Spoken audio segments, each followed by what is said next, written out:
Thanks, Peter.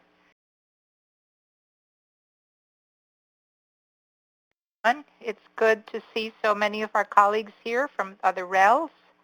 Believe we have some folks from higher education, from school districts and schools, from community organizations, and from the U.S. Department of Education. We're very happy to see you all here this afternoon. This is the second of 3 forums that REL Northeast Islands has been sponsoring on key issues in the development and growth of research alliances. As Peter mentioned, our topic today is extending borders. We're going to be focusing on what we're doing to communicate our work to broader audiences than our alliance memberships and our partners.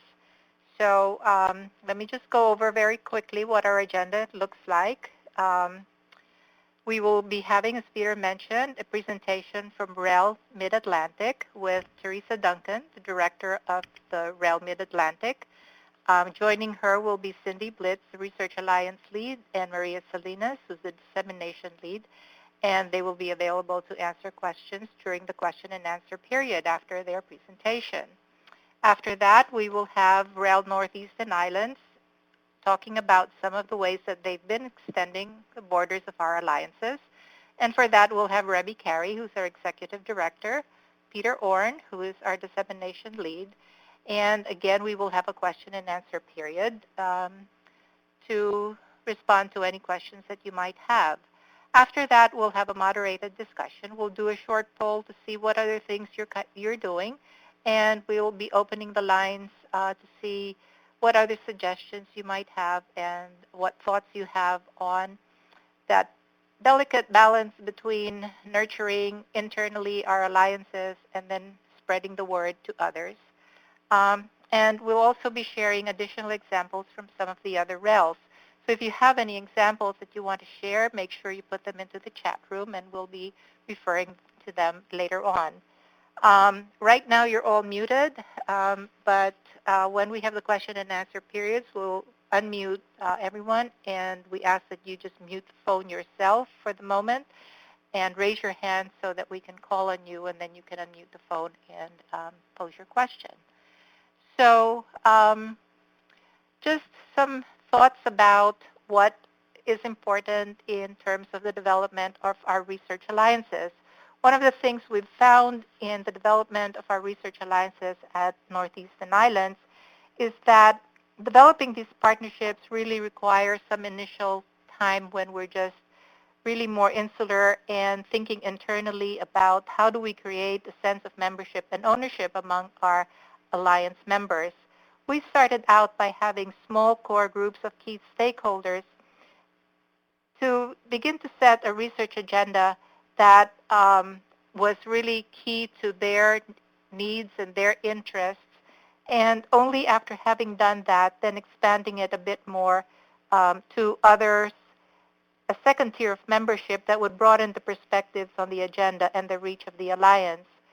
But what we have found also is that it's especially important when we're bringing together stakeholders from across different states, districts, and organizations that had not previously worked with each other.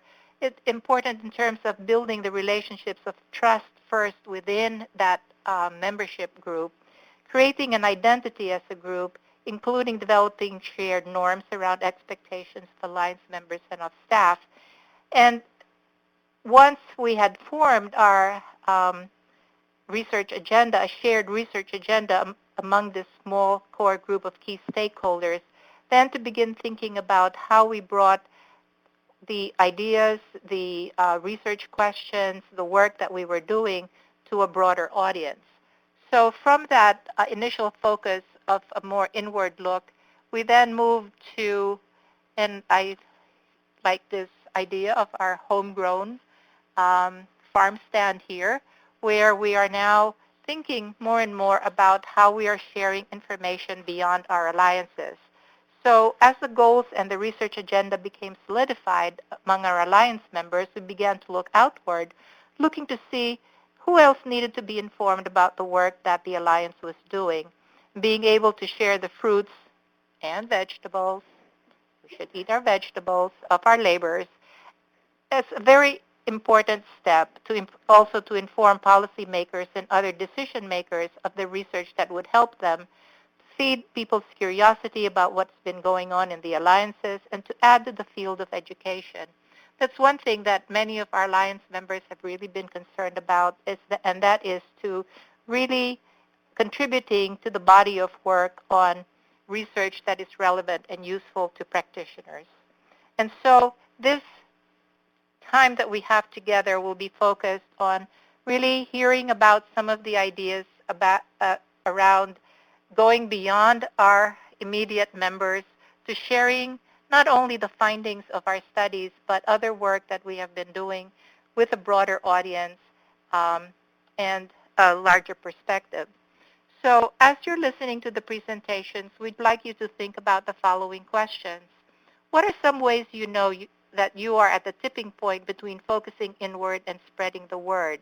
And what are the benefits of doing this, of sharing beyond findings from research reports and going beyond the membership of our alliances to a broader audience?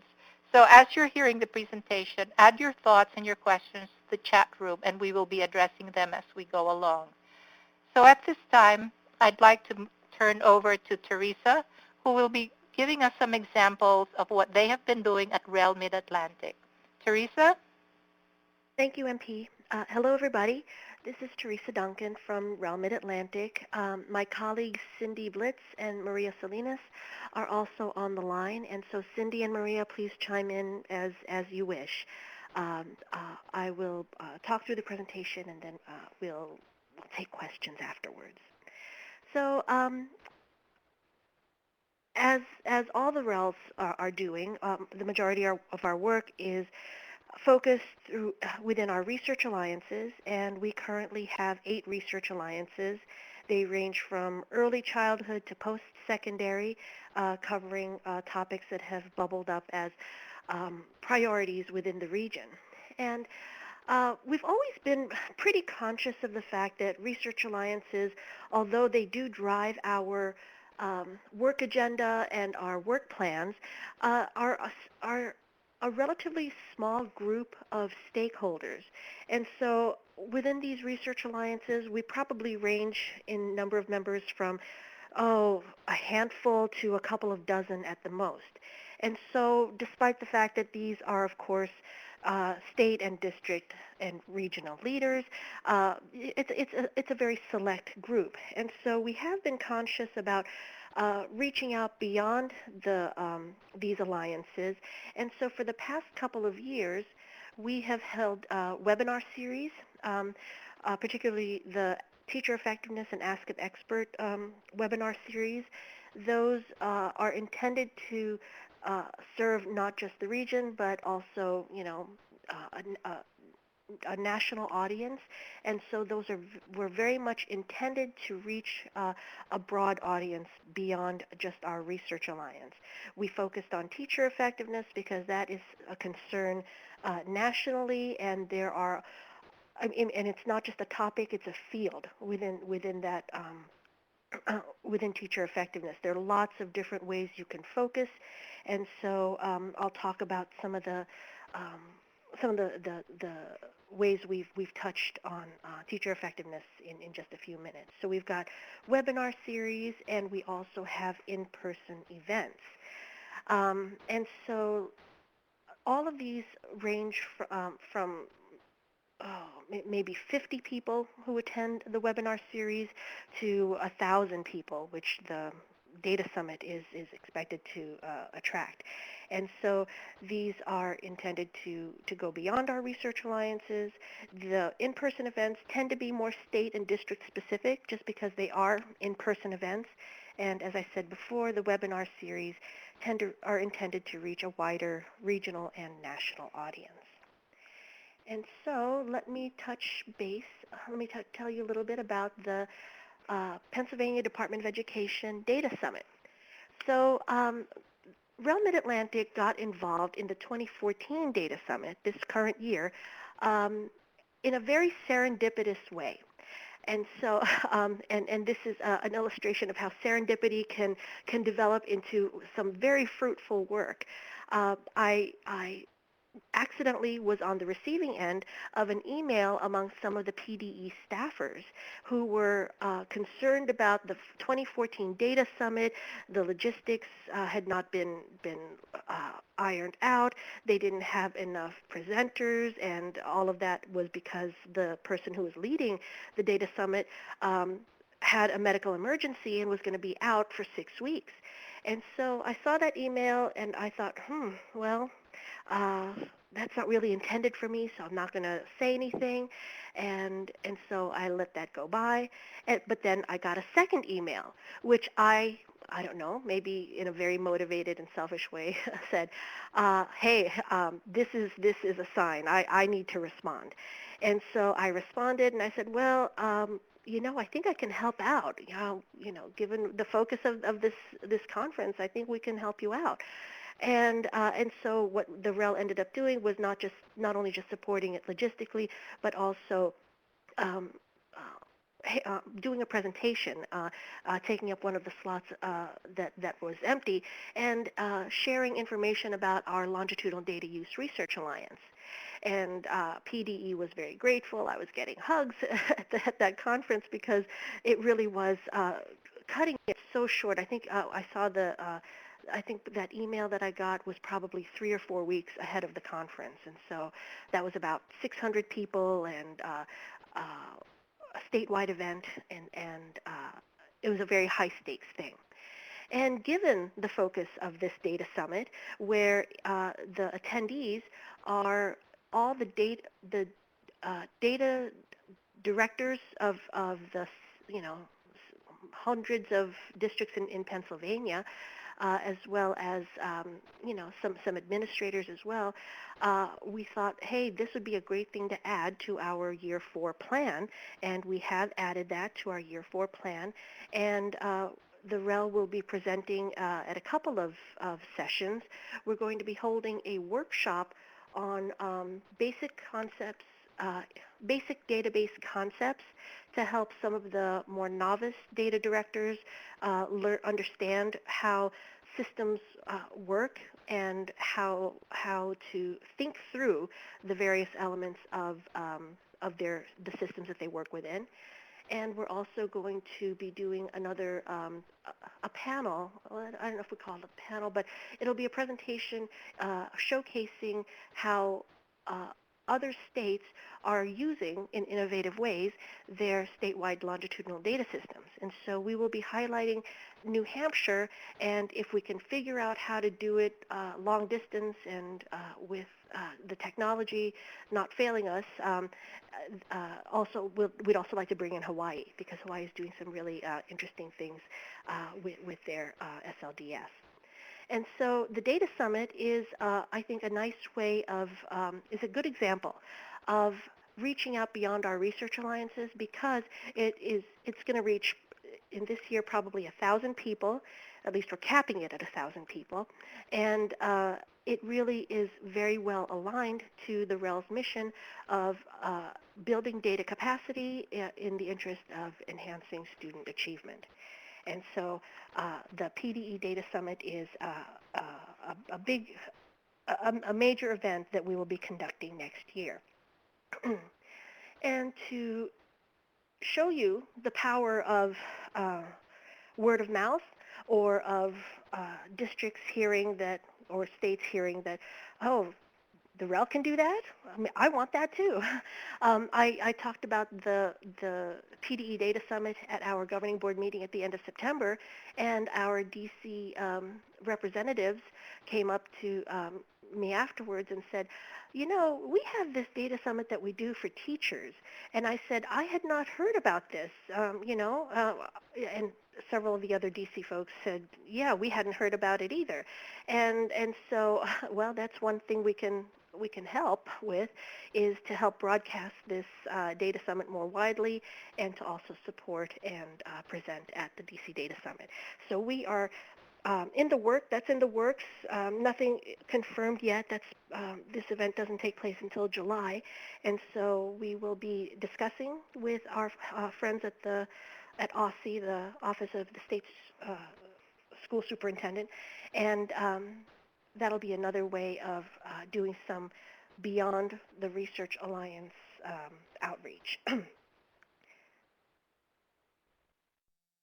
Another in-person event that we have done is this research to practice. Sorry, I see R2P, and I keep on saying research to practice. It's research policy and practice. The two Ps are practice and policy.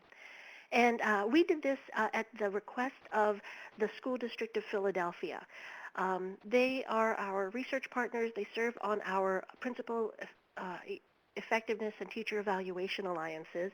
And in our various discussions at the beginning of this year, late last year, they were concerned about the fact that in Philadelphia, like many large urban districts,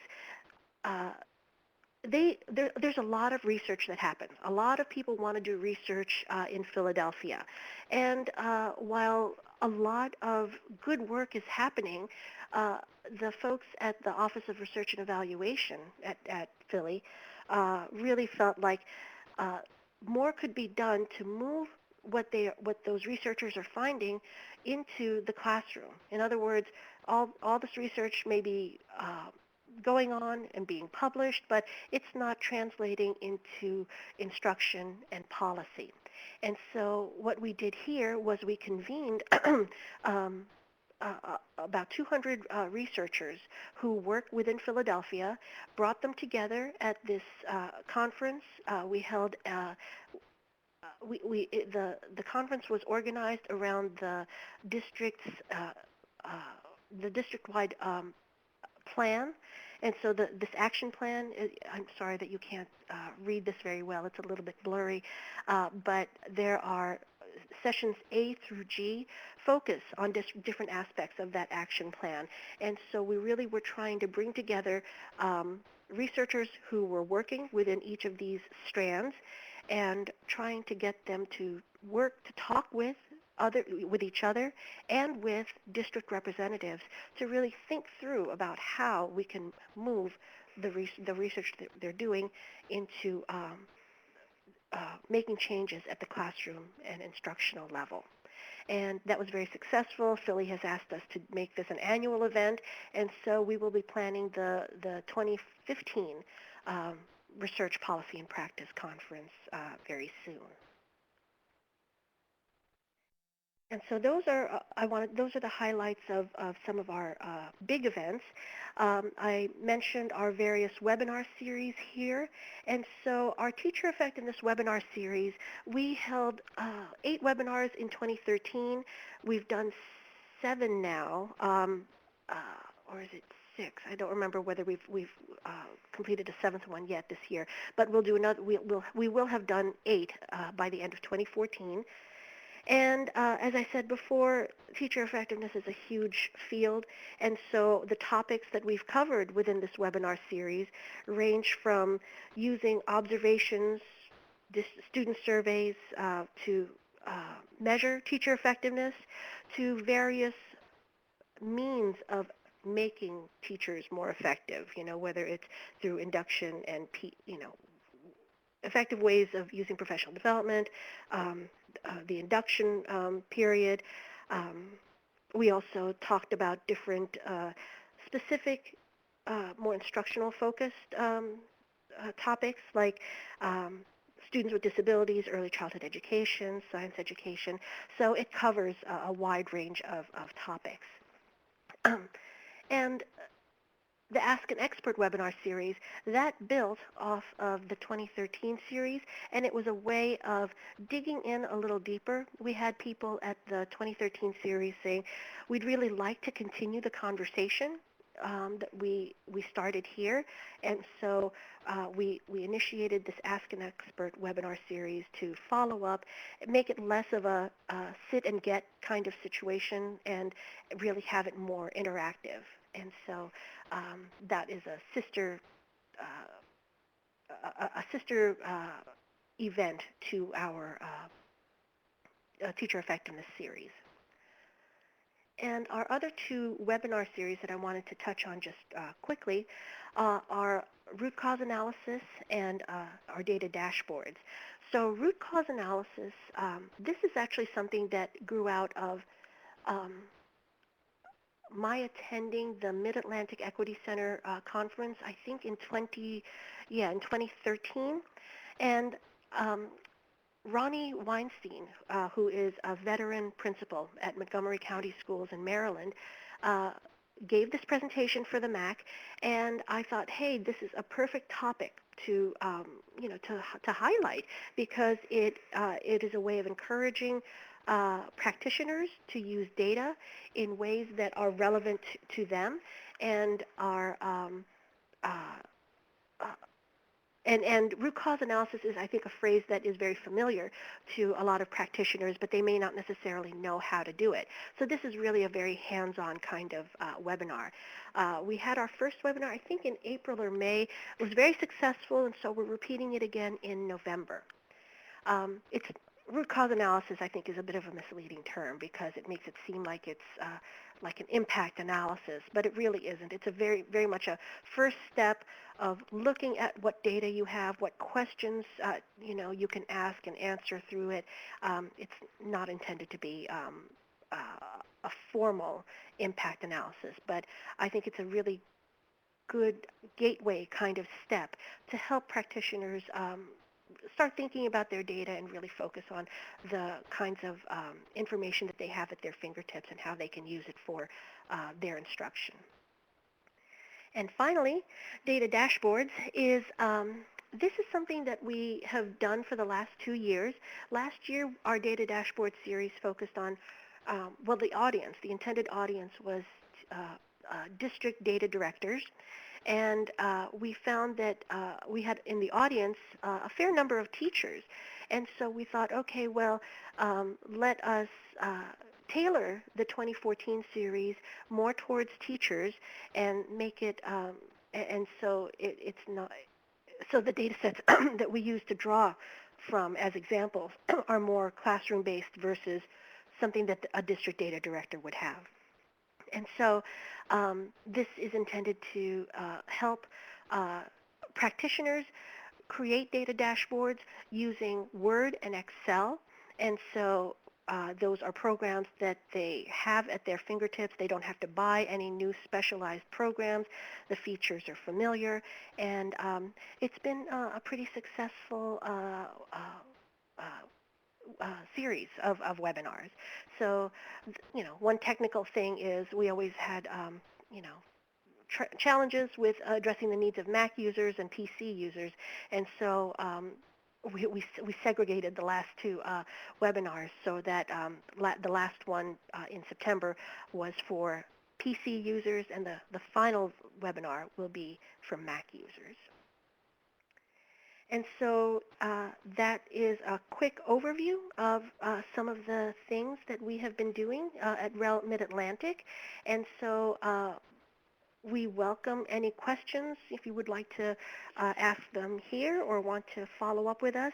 Our contact information is shown here. So Cindy and Maria, my fine colleagues, are available to answer any questions that you might have, as well as and I also am available.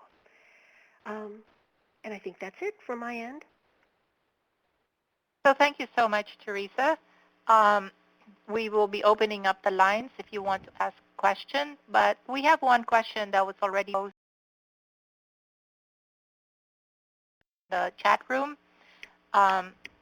So let me just pose that to you, and this is for people who are in the RELs, and there was an interest in finding out what tasks do the face-to-face events that you mentioned early on, under what tasks do they fall?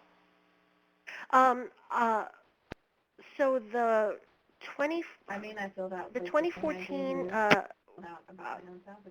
Data Summit was something that sort of was unexpected, and so we didn't have a formal deliverable for that. So we did that under Task 6, but the 2015 one, which we're proposing for in our Year 4 plan, that is under Task 3 as needs as a technical assistance activity.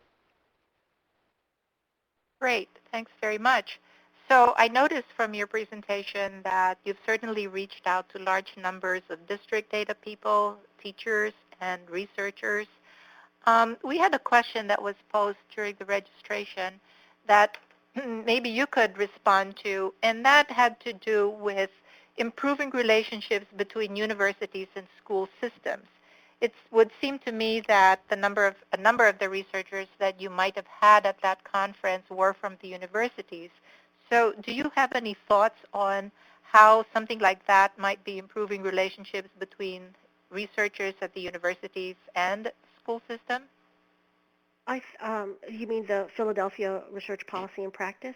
I think it is a great opportunity for people to talk to each other and to build those networks and relationships. We did have. I, I should have said more about who those attendees were.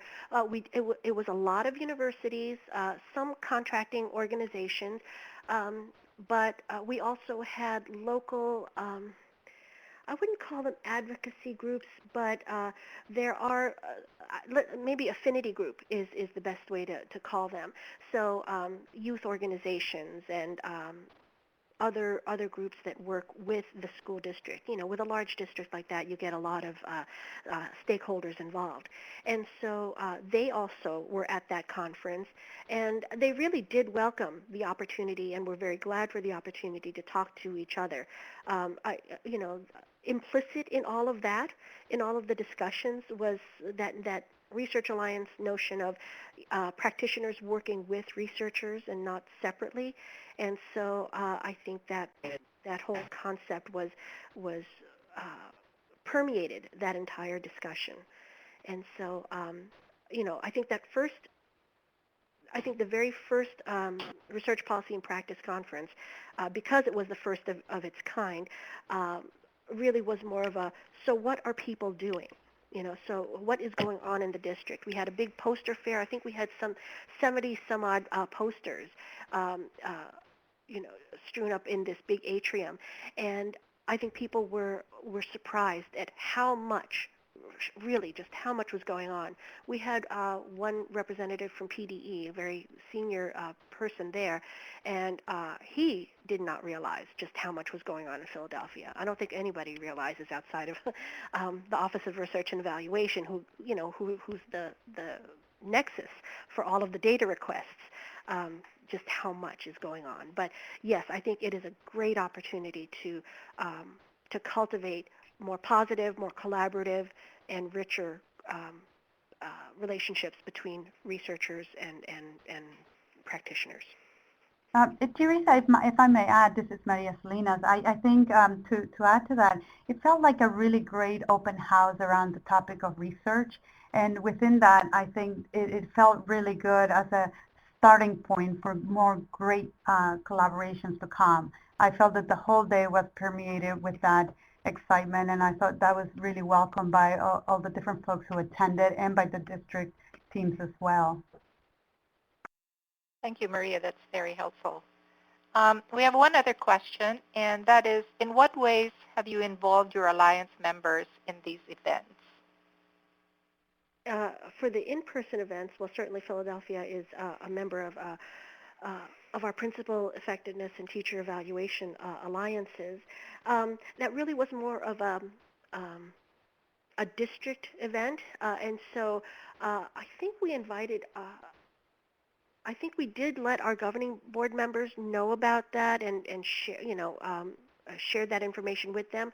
But for that particular event, I did not share that beyond Philadelphia. It was a big conference, and I think we weren't really sure, whether whether it would have been appropriate to invite others.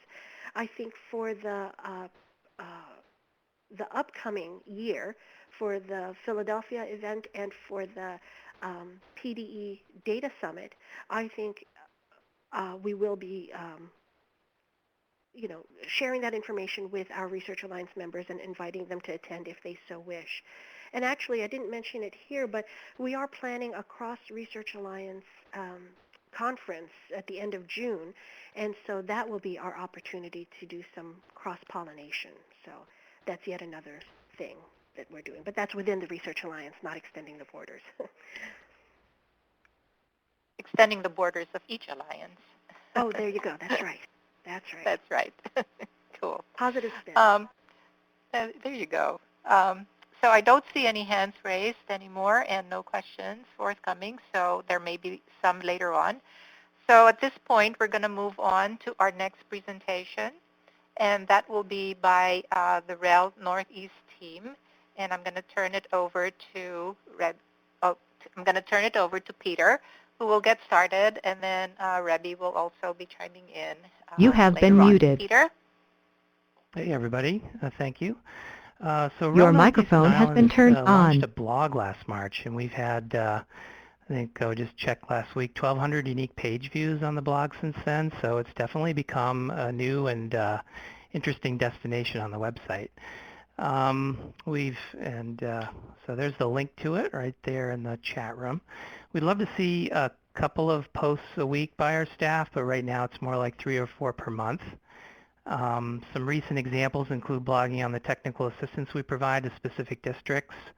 We're also blogging on national conferences where we've been talking about our work, like SRE in early September and StatsDC in July. When a new product is published, the PI or the project lead can blog about their approach to the work and who they feel it will be useful for. And I think a blog recently on a new ELL survey for school principals actually drew an inquiry from the state of Connecticut. So we know it's getting read and it's useful. And then another example is when an alliance kicks off a research or a working group, we can sort of show the innards of how that's coming together. And this sort of, the flexibility is great because you're not falling back on traditional dissemination methods to formally tell the story. So a few of the goals for the blog. The first is really to open up a window to the public onto the work that our alliances are supporting and that our project staff are conducting. And the second, as I alluded to, is to provide an opportunity for all our staff to disseminate directly through the website and then very easily by extension through Twitter and other social media. So I think maybe a sort of a less obvious reason for the blog is it redistributes the voice of the dissemination team into the hands of those of us who are doing the work, the project staff.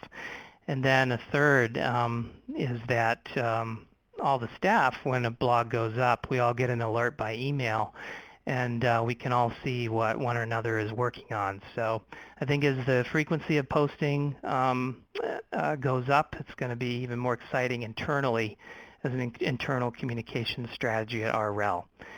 So who's the principal audience? Well, most obviously would be journalists who want to learn more about our work. We know that the blog is very popular for journalists when they come to websites, but also alliance members our governing board members, and of course the broader education community.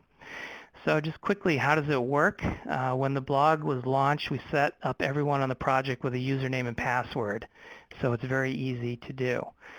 You log in, submit your post, the dissemination team receives an alert and reviews the content. So we might touch it up a little, sharpen up the title, and add relevant hyperlinks.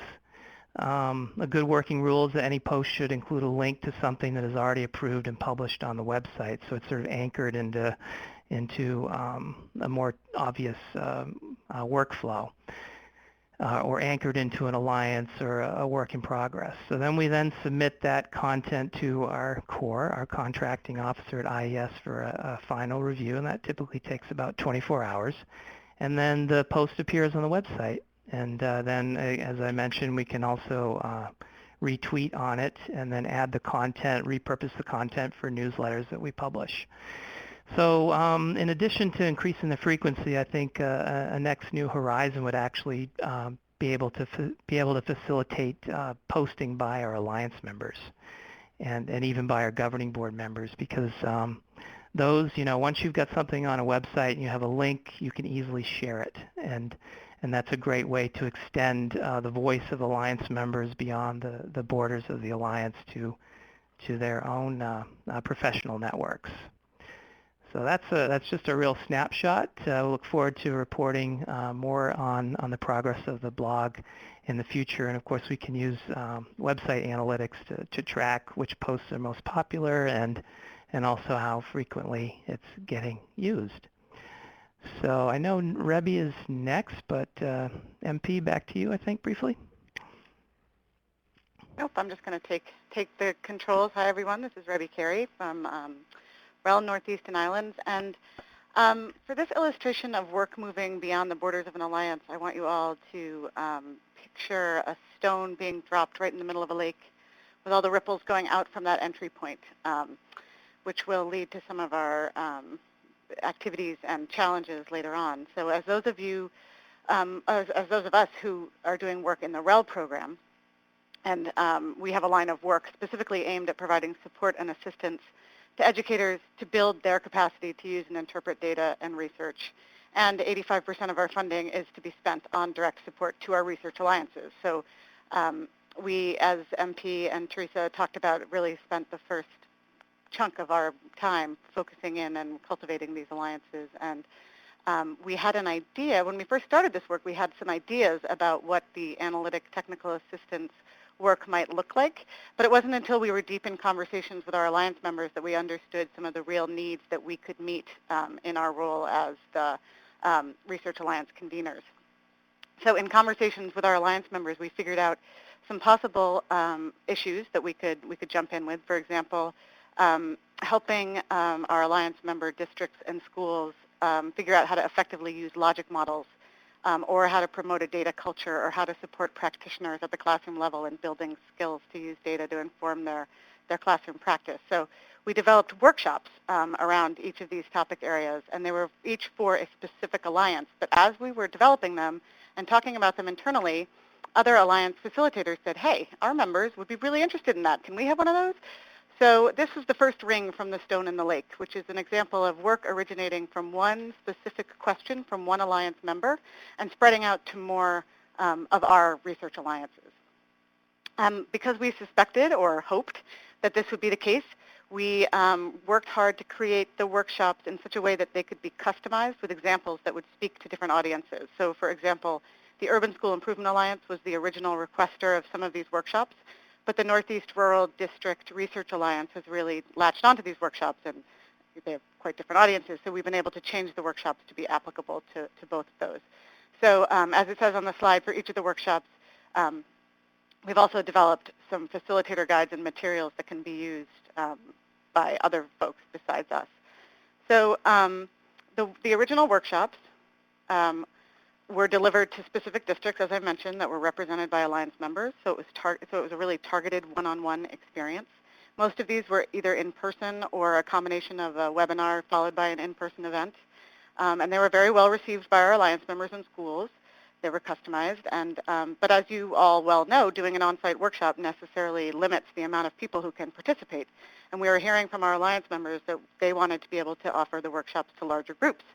So this brings us to the second ripple, which is offering the workshops as a skill builder series to a wider audience. To anyone who wanted to, in this case, on the slide, learn more about the use of logic models to support program development and evaluation. And these have been offered multiple times over the course of the contract. And we have some data to suggest that people are visiting these archives after the fact. I know Teresa mentioned using the archives as a tool going forward, so we're hoping to do that as well. And when these webinars have been delivered, we've again gotten positive feedback, and we try to customize the content so it's a little bit personalized for a certain population of practitioners. Like this one would resonate with practitioners from an urban district. So we provide these as a way to extend the reach of our REL because we just don't have the scale, we don't have the resources, we don't have the person power to be able to deliver on-site workshops throughout our region. And this helped bring them out to a larger audience. But they still require a fair bit of resources and person power to administer with customizing and inviting and registering participants and scheduling webinars. And as all of you know, it seems like a small task, but it never quite feels like it when you're in the thick of it. So finally, the last ripple, for now, we hope that there are multiple ripples, is coming soon. And we hope answers some of these scale issues.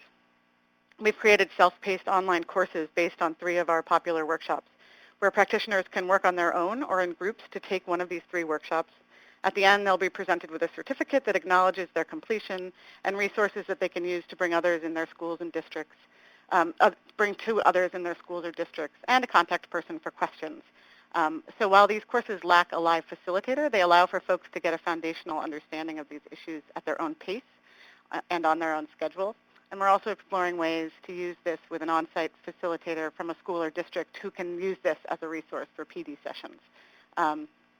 So what started out as a very directed one-on-one request for help in one of our research alliances have evolved into a larger set of materials that we can customize or allow people to explore on their own.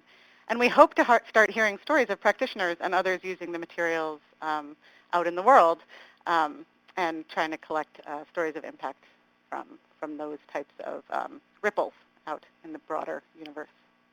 So I'm going to turn it over to MP for some questions. So let me just ask Rebby a question about what she just talked about, because it sounds to me like a lot of what's been going on there has been a repurposing of something that was done originally for one alliance and repurposing it for different purposes. Do you have any sense about the use of any of these resources by parents and other members of community groups? That's a question that came up during our registration period, so I wonder if you have any comments about that.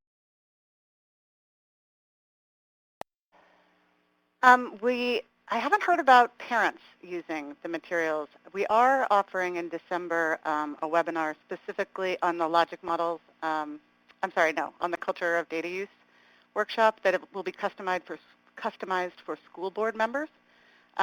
So we are trying to sort of extend the reach beyond district level folks and school level folks, which we think are very important, but we do think some of these materials can also be used for different audiences. So we'll let you know how that one goes, and if you have school boards you want to invite, I'm sure you'll get the invitation from our list, from our mailings. Thank you, Rebby. Let me turn to a question for Peter. Peter, do you know anything about the characteristics of the users who've actually visited our blog pages? That's a great question. We don't actually. The analytics, I think, can only track geography. So we'll probably take a look at the geographic distribution. But I think probably the more important answer is that we do not enable comments on our blog. Perhaps for obvious reasons, would add a new level of vetting of content, and we could potentially do that at some point, and then of course you're going to see a lot more based on the comments, who's actually attracted to the blog. But probably another step back from it, it would mirror the makeup of our contact list, which is about 55% LEA and about 12% SEA. So we don't have that information yet, but perhaps someday. Okay, thanks, Peter. Question back to Rebby. Could you please share what the approval process is that you've been using to get IES approval for the online courses? Yeah, so we proposed the online courses as a Task 3 public product. So it went through the full peer review process, the full external reviewer process. We got a lot of great feedback from IES on how to improve and refine the courses. So once they are up, once the course materials are up, we will be able to launch the online courses, because they're really, they take the materials that we created for the courses and just put them in an online format. And so that would be under dissemination. So we had a question from Jared that Teresa answered, and just make sure everybody gets it. So Jared had asked, when can we sign up for future workshops? And for REL Mid-Atlantic, the events are on their website. It's on the chat room, and everybody can see that link. Rebby, do you want to say, or Peter, say how the RELNI workshops are advertised so that people can sign up? Yeah, certainly. So, that's yeah, Rebby, I'll put the specific upcoming events page for okay, so bridge events. So there's a link for REL Yeah. Northeast and Islands. And all of these workshops are open to anyone who wants to sign up. So. And certainly the online courses, when they go live, you'll be able to self-register and take them at your own pace. So those will eventually be very prominent on our website. Great. Thank you. Those are all the questions that I have. Well, there's one more question.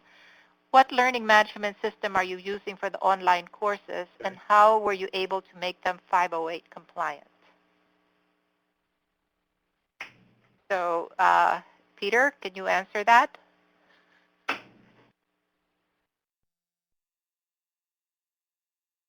Did we lose Peter? This might Sorry. be, I don't know the answer to this. Oh, good. Yeah, no, the 508 compliance I can answer to. We sort of have redundancy. There will be closed captioning of the video material in Adobe Captivate, as well as a downloadable transcript. So fairly common techniques for the 508 compliance. As for the learning management, I can't speak to that at this time. Okay. We'll see if we can find an answer to that question and get it out at some point with the archive, maybe. Okay.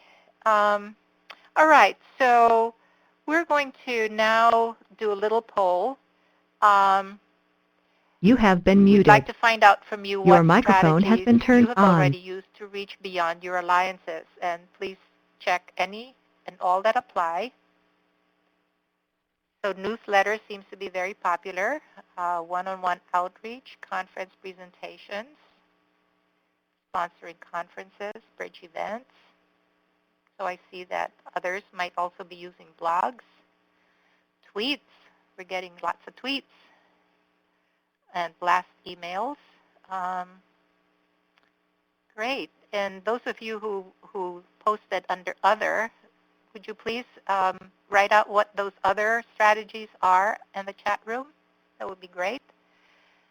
Thank you. So conference presentations seem to be very popular, bridge events and newsletters and tweets. Great. Thank you. Okay. So I'm going to have a moderated discussion now, and we'll be posting some questions for your thinking in just a moment. But while we're waiting for that slide to come up, think about, in your own experiences, what is the tipping point for you in starting broader outreach, going beyond your alliances? What challenges did you face in doing that? And how did you know if the strategies you're using are working? So we're opening the lines, and you can either enter your responses in the chat room, or you can raise your hand, although I lost my screen with the participants, so I can't see who's raising their hands. Do you have?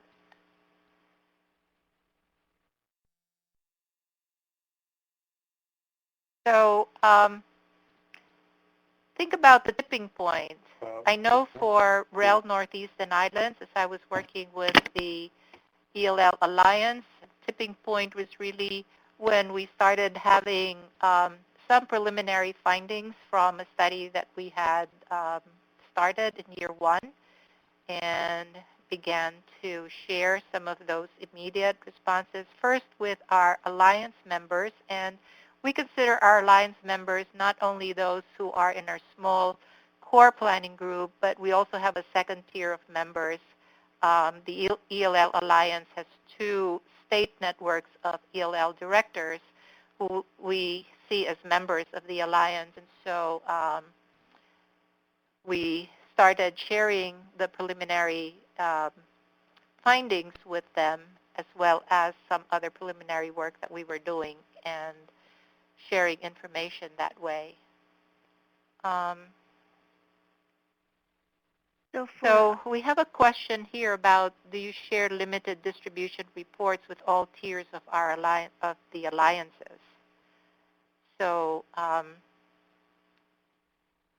who would like to take that question from anyone? Rebby, Teresa, Maria, Cindy, Peter? I can start. Anne-Marie, I think it's really this is Rebby, on a case-by-case basis. Yes. We're in pretty close consultation with our core to make sure that, we're meeting the contractual constraints while also keeping our alliance members. We have a core planning group that are pretty much attuned to all the work that's going on all the time. But with the different tiers, we make sure to, sort of figure out why it's important and be in consultation with our core. Yeah, I agree. We tend to limit it to sort of the core members, and one of our alliances is sort of more broader with a larger number of members, but varying degrees of commitment, and so we had one limited distribution memo, an annotated bibliography, go out to all of them. But in general, we try to observe the constraints of the limited distribution memo. So. Yeah, this is Cindy from REL Mid-Atlantic. So the case Teresa said is one of our alliances. The other alliances that we have are quite small, and I think we consider most of them core members. So for them, I think it's a little bit different, and in those cases, I think we have shared and we would share with the entire alliance. But again, I know that some of the other RELs have the core and other members, and I think I would say for 7 out of 8, we really have a core group of alliance members that make up the entire alliance. Yeah, we had a multi-tier alliance structure, I think, for the first 18 months, and then we realized, it really is the core members that we want to focus on, because they're the ones who really are attending and are committed and participating. So.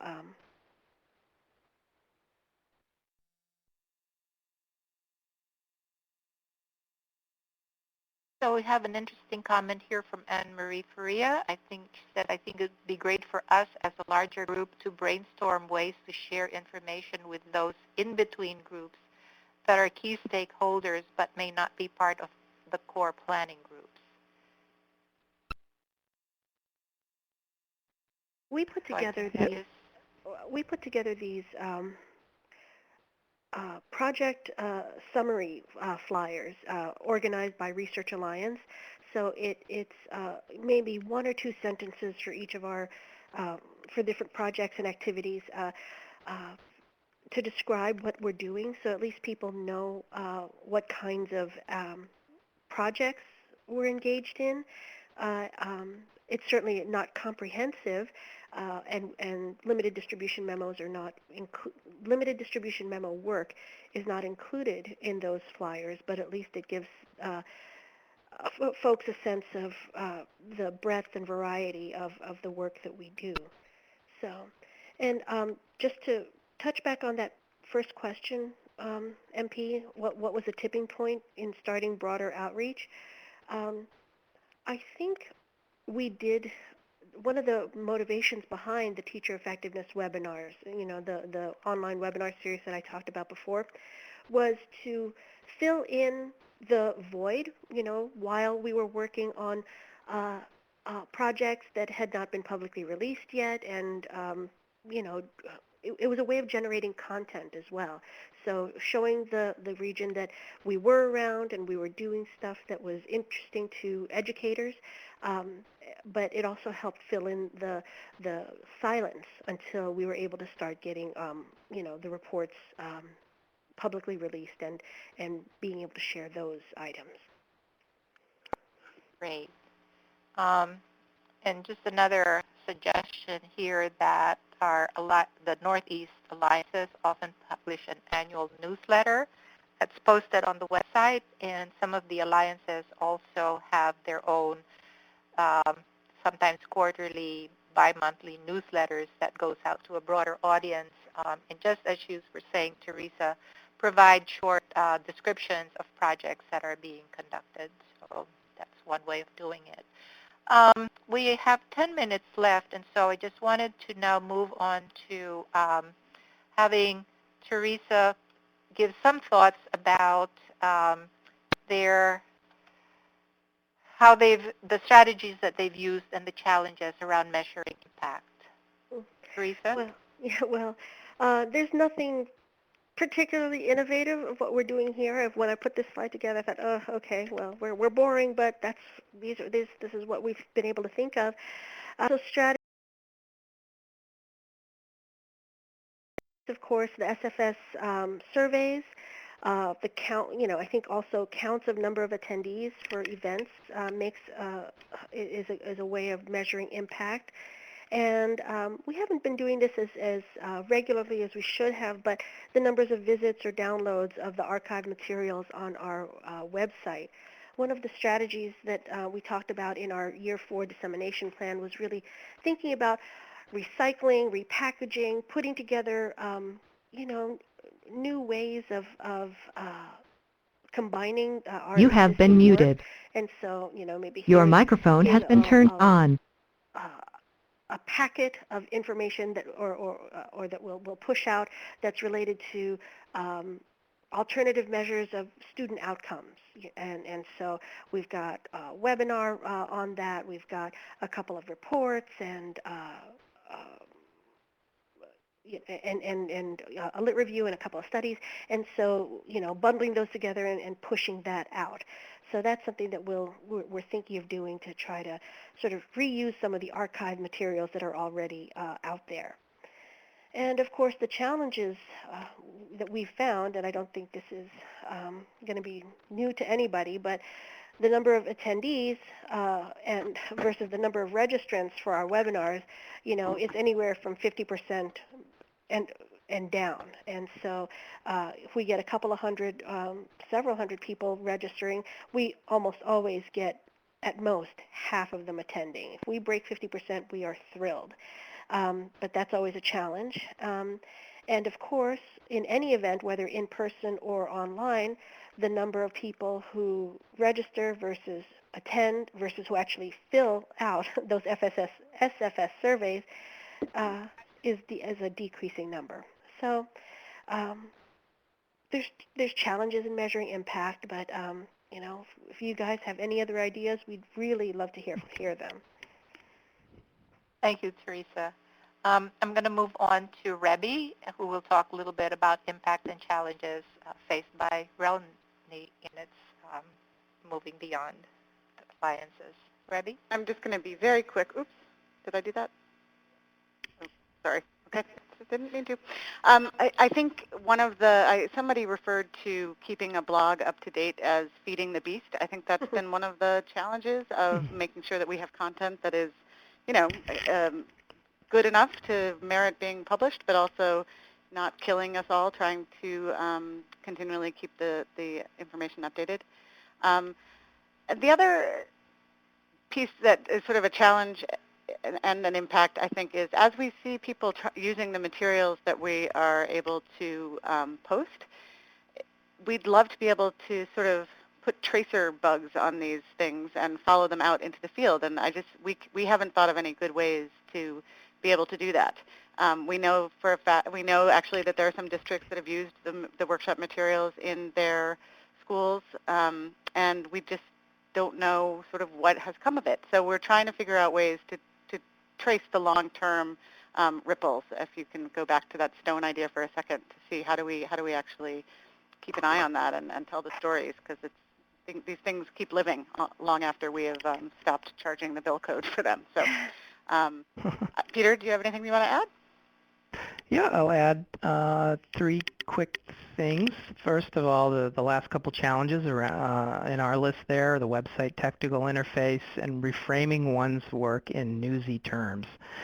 Speak directly to the blog, which is that even though it just takes a single click and typing in a user pass, the technical interface of blogging actually is a substantial barrier. So we're trying to find ways to make sure it's even easier. So when a new post goes up, all staff are also going to get a set of instructions so that they don't have to bookmark them or go dig them up, but they can go ahead and blog right from the moment someone else is blogging. So we're hopefully generate some more internal combustion around that, so the technical stuff. But speaking of Teresa and the event numbers, I think only over time will you get some reassurance that yes, if you get 100 registrants, you can be pretty sure you'll get 50 attendees. And there's some solace in that. But I really think most RELs at least once or twice a year will team up with another REL. And our example this year was with REL Southwest, where we teamed up to do a bridge event in August, and our Early Childhood Alliance joined two of their pre-kindergarten alliances, and we doubled up on the invitation outreach. We also included the IES newsflash process, and so the registration number, I think, almost hit 750, Wow. which is far, far beyond what any REL could do on their own. And actually noteworthy on this particular webinar right now, I think it was unusual. We had 45 registrants and almost 42 attendees. So sometimes you can sort of bend the physics on this stuff. So there are possibilities. And then I think I'll leave it at that. So I got in a message here that we are over our allotted time. Thank you all for staying on board. But before you all leave, a couple of things that I just want to mention. We had asked Kevin Smith if he would share some of the ways they've used dissemination beyond an alliance to share and build with additional stakeholders. And you will note that there's a download for that called Improving Literacy in the file share section of your screen. And Kevin has also put in a link to the Prezi presentation. So thanks very much, Kevin. We'd also like to remind you, as Teresa very aptly put it, we get attendees. Thank you all very much for staying on. And we get people who actually come to the events, and we would like you to raise our ranking of how many people actually responded to our SFS. So please make sure that you respond to that survey. And thank you all very much again for participating. Just want to let you know that we will have our third and final forum for the year sometime in December, and the topic will be on sustaining our research alliances beyond the life of our RELs, current RELs. So stay tuned for that. You will be getting notices about that event sometime in November. And again, thank you all very much for participating, for your thoughts, and for your work that you all are doing. If you need to reach any of us, you have our names and our email addresses there. And have a wonderful rest of the afternoon. Bye, everyone. Thank you. Thank you, MP. And thank you, everyone. This concludes today's Cross-REL webinar forum. Goodbye.